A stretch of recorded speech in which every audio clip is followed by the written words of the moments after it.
How to activate our subconscious mind அப்படின்ற சீரீஸில் அடுத்ததாக நம்ம பார்க்க இருக்க விஷயம் என்னென்னா பிலீஃப் அண்ட் ஃபெய்த். இந்த பிலீஃப் அண்ட் ஃபெய்த் தான் நிறைய பேர்கிட்ட ஃபெயிலியர்லேயே இருக்கும். நிறைய பேர் அதை வந்து ஃபஸ்ட்டு எப்படி இருக்கும்னா ஸ்டார்டிங் ஆஃப் த மேனிஃபெஸ்டேஷனில் டாப்பில் இருக்கும், இசிஜி மாதிரி மேலே போயிடும். அதுக்கப்புறமா அந்த கிராஃப் கீழே வந்து மறுபடியும் மேலே போவோம், கீழே வரும். ஒரு சிஸ்டமேட்டிக்காக ஒரு ஸ்ட்ரெயிட்டான லைன்லேயே இருக்காது.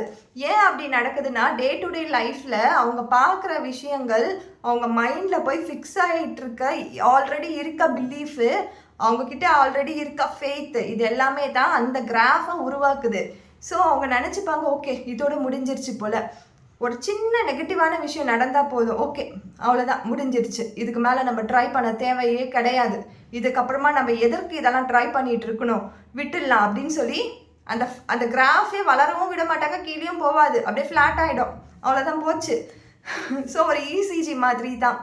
உங்களுடைய பிலீஃப் அண்ட் ஃபெய்த் எப்பயுமே பீக்கில் வைங்க, உங்களுடைய ஃப்ரீக்வன்சியை ஹையரில் வைங்க. லைஃப்பில் என்ன வேணாலும் நடக்கட்டும், எப்படி வேணாலும் நடக்கட்டும், ஆனால் உங்கள் எண்ணங்களில் ஒரு ஆற்றல் இருக்குது.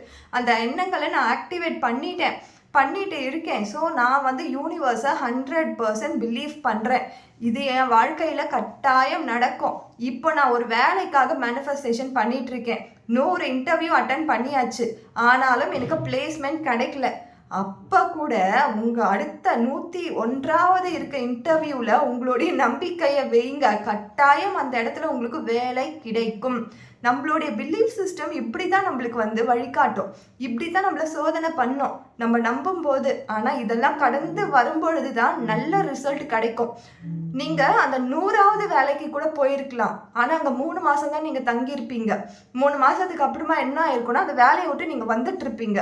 ஆனால் அந்த 101வது வாட்டி நீங்கள் ட்ரை பண்ணுறீங்க பார்த்தீங்களா, அந்த வேலை தான் உங்களுக்கு பர்மனண்ட்டான ஜாபாக இருக்கும்.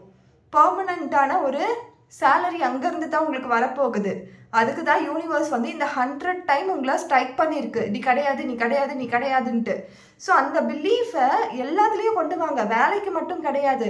நீங்கள் லைஃப்பில் வந்து எதுவாக வேணாலும் நீங்கள் நம்புங்க. அந்த நம்பிக்கைக்கு முன்னாடி 100 வாட்டி நம்ம தோற்று தான் போயிருப்போம், 101வது வாட்டி 101st டைம் ஜெயிச்சிருப்போம். அந்த 100 வாட்டி நீங்கள் வந்து விடாமுயற்சியோட ஒரு நம்பிக்கையோட பிலீஃபோட போராடிட்டு இருக்கீங்க இல்லையா, அதுதான் வந்து உண்மையான யூனிவர்ஸ் மேலே நீங்கள் வச்சிருக்க நம்பிக்கை. அதுக்கு 100 வாட்டி சோதிக்குமான்னு நான் சொல்ல, நான் இது எக்ஸாம்பிளுக்கு தான் சொன்னேன். நீங்கள் 10 வாட்டி கூட பண்ணியிருக்கலாம், 5 வாட்டி கூட போயிருக்கலாம். பட் ஒரு நம்பிக்கைக்காக சொல்கிறேன், நான் புரியும்னு நினைக்கிறேன்.